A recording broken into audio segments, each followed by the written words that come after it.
क्यों माता काली ने भगवान शिव के ऊपर अपना ही पैर रख दिया? जानबूझ के रख दिया या फिर गलती से रख दिया? तो आइए इसकी असली कहानी बताता हूँ। प्राचीन काल में राक्षस रक्त बीज नाम का एक राक्षस था। उसको एक विशेष वरदान प्राप्त था। जब उसकी रक्त की बूंद गिरती तो उसके जैसा ही एक नया रक्त बीज जन्म ले लेता था। जब नए रक्त बीज का रक्त गिरता तो उसके भी और नए रक्त बीज जन्म ले लेते थे। ऐसे करके करके हजारों नहीं बल्कि सैकड़ों रक्त बीज हो चुके थे। अब उस राक्षस ने पृथ्वी पर इंसानों को ही नहीं बल्कि देवताओं को भी त्रस्त करके रखा था। अब उसे मारना बहुत ही कठिन हो गया था। तभी माँ दुर्गा ने अपने भयंकर क्रोध से एक शक्ति यानी कि माँ काली का जन्म लिया। जैसे ही माँ काली ने युद्ध शुरू किया तो वही हुआ जिसका सभी देवताओं को डर था और सैकड़ों नए रक्त बीज उत्पन्न हो गए। ये देखकर माँ काली का जो क्रोध था उससे 100 गुना ज्यादा बढ़ गया। अब माँ ने जैसे ही उस राक्षस पर त्रिशूल चलाया तो उसका सिर धड़ से अलग हो गया। तुरंत माँ ने अपनी जीभ को बहुत लंबा किया और रक्त बीज के रक्त को गिरने से पहले ही पी लिया। फिर ऐसे ही सभी रक्त बीज का वध करके उनका रक्त पी कर उनका क्रोध अब 100 गुना से 200 गुना बढ़ गया था। धरती कांपने लगी थी, समुद्र मथने लगे थे, देवता भयभीत होकर इधर उधर भागने लगे थे। तब देवताओं ने भगवान शिव से प्रार्थना की,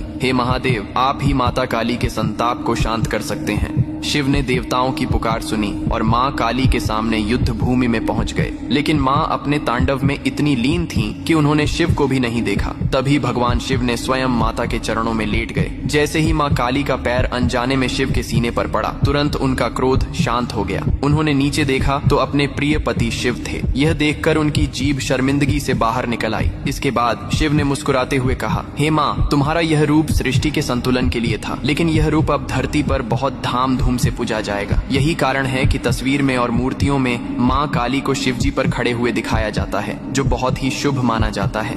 आप अपने घर में माता काली या भगवान शिव की पूजा करने के लिए ये मंदिर खरीद सकते हो, जो कि बहुत सुंदर और अच्छा लगता है। यहाँ टाइप करके आज ही अपने घर मंगाए।